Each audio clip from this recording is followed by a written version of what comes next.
In our last video, sinabi natin kung bakit kailangan mo ang maging lifelong learner. Why is it a very important skill to acquire, especially in this modern and ever-changing times. We also gave you a couple of tips on how you could pursue learning and become a committed person to ever growing their personal development and achieve more in this lifetime, because that's part of who we are. We are built to grow, we are built to abound, we are built to actually explore more of our wisdom. Sa video naman na ito, pag-uusapan natin benefits of lifelong learners. Okay, so if that's something you are very interested in, finish this video to find out more.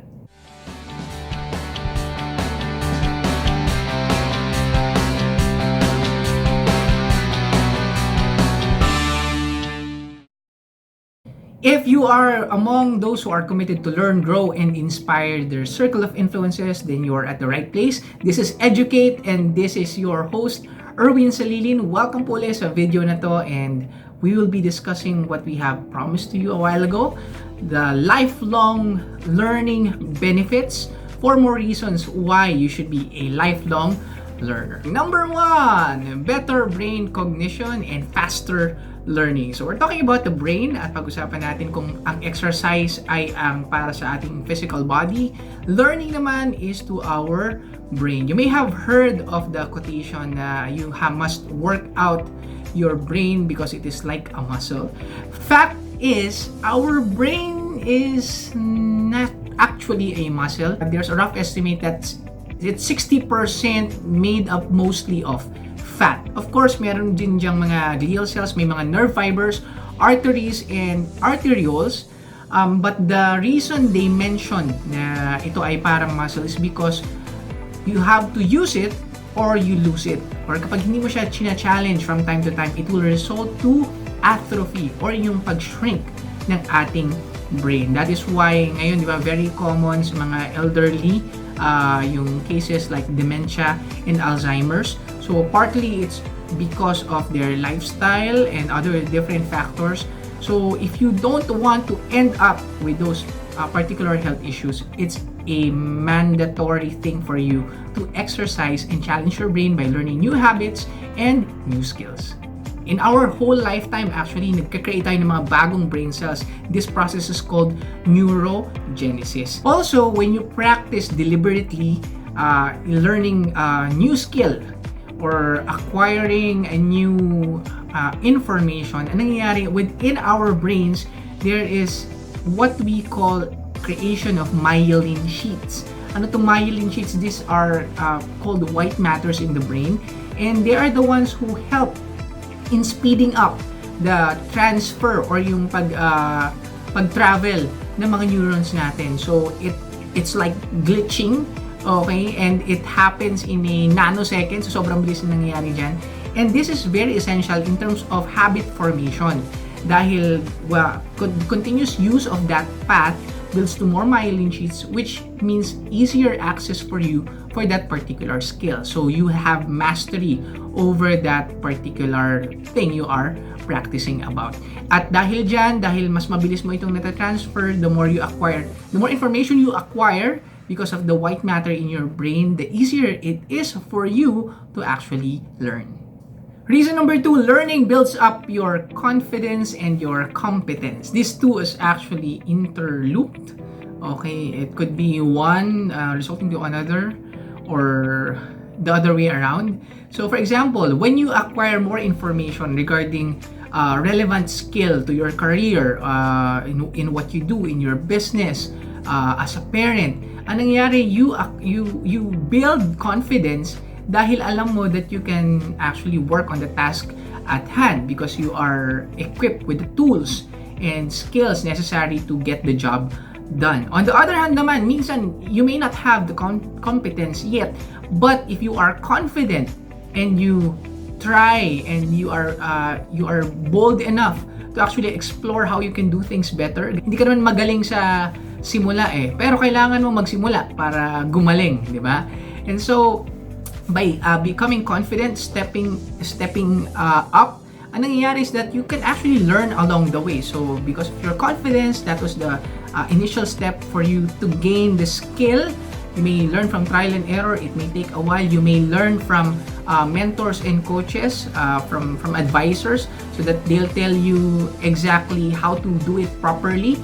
That's an advantage. But the point is, yun nga, when you are confident and you are competent, it makes you also an interesting person.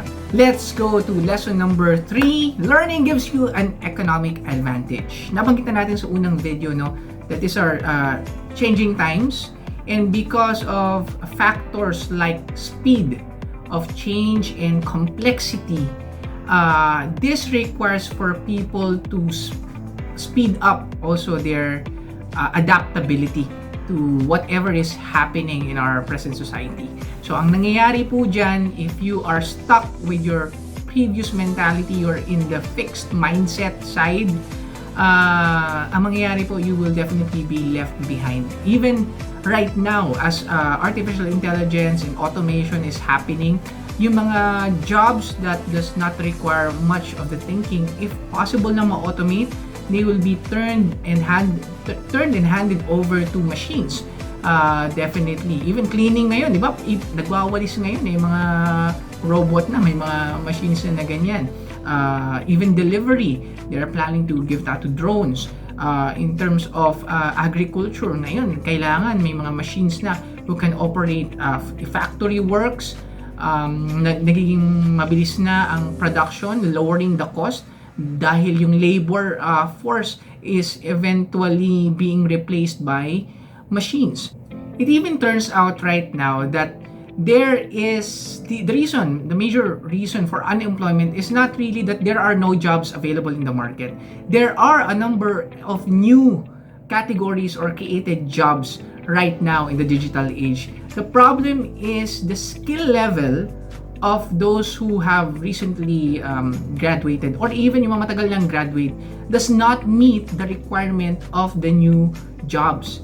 And so there is the great gap that has to be bridged, and it can only be done by, yep, you guessed it right, you have to be continuously learning. Anong masama kung kailangan mo mag-aral ulit from the scratch, because this is not the module before that we were taught. So it is a new product or a new job that gives us a new description, and it will always be the thing in us as the human race evolves. May mga bago, and so kailangan nating mag-adapt. And so a person who continuously learn will not be caught by surprise by the changing times. In fact, it is actually a good idea na right now, aside from your major skill that you are a master of right now, you also get to develop on the side, learning skills that could be out of the line, pero something that could be an in-demand skill in the future. Right now nga, the workforce or the market is looking for multi-skilled individuals to fill in roles within their company. So if you are skilled, multi-skilled, not just in one area but in other as well, that will increase the chances of you landing a job or having value to put into the market kung ikaw ay nasa business or you're self-employed, you're an entrepreneur. So that makes you future-proof kapag ikaw ay ready towards the changing times. To paraphrase Jeff Cobb, an author and a speaker, he's also the guy behind Mission to Learn, na right now, it is not a good idea to focus on just one profession. Kailangan daw maging well-rounded ka, and it gives you a much bigger perspective regarding how things work, because you are not just tied up in one way of dealing with a problem. They call this divergent thinking. Kaya importante that you make yourself open to new avenues of learning, information, even if it does not always agree with what you think. So it allows you to weigh things and make up better decisions, because for one, when you have limited information, you have a limited perspective or understanding of things. And if you have a limited understanding, of course that will lead to making poor choices or making poor decisions. Kaya nga, it's important if you have a variety of learning experience, anong nangyari, you can leverage on that so you can generate new ways or ideas on how to solve different problems. And that, my friend, is the ability that will always make you stay on top of your game. Reason number 4 is why you really should put in a lot of time with your inner work of learning, because the end result is it translating outwardly. So number 4, when you dedicate yourself to lifelong learning, you become a positive influence and inspiration to others. So by acquiring relevant information, that is very helpful to your circle of influences, be it your family, ano ba, sa church, workplace, ang nangyayari is that you become a part of those positive influencers that uplifts people's lives. So if you have interesting things to share, knowledge that will help others, be it in the field of health, psychology, business, relationship, parenting, or any topic that you are very, very passionate about, go and share it with the world. Lalo-lalo na sa ngayong digital age na tayo, you'll never know how far and how many people your voice and influence will be reaching. If you have children or even mga pamangkin or kids within your circle of influences, by becoming a role model to them na ikaw ay committed to lifelong learning, they also would want to follow your footsteps. It makes them want to really live life filled with curiosity, embracing the new things, adaptable to change, and of course set towards growth. Again, let's have a recap of what we have just discussed today. The 4 benefits of lifelong learning. Number 1, of course, faster cognition and better brain health. Number 2, of course, it gives you and increases competence and confidence. Number 3, it gives you an economic advantage. And number 4, you become a role model or inspiration to those of the next generation. If you have learned something from this video, let me know. We would really want to know your thoughts about it. Mag-like po kayo, mag-comment kayo down below sa ating comment box. If this is your first time, I'm encouraging you to subscribe to our YouTube channel and like our Facebook fan page. Of course, we are always happy na meron tayong mga natutulungan, or people are learning from this channel. So keep it up, and if you have questions or you have suggested topics for our future videos, please do so. I'm here naman to read the comments, and all of your feedback is positively appreciated. Maraming salamat po. Again, this is Erwin Salilin, and see you on our next Educate video.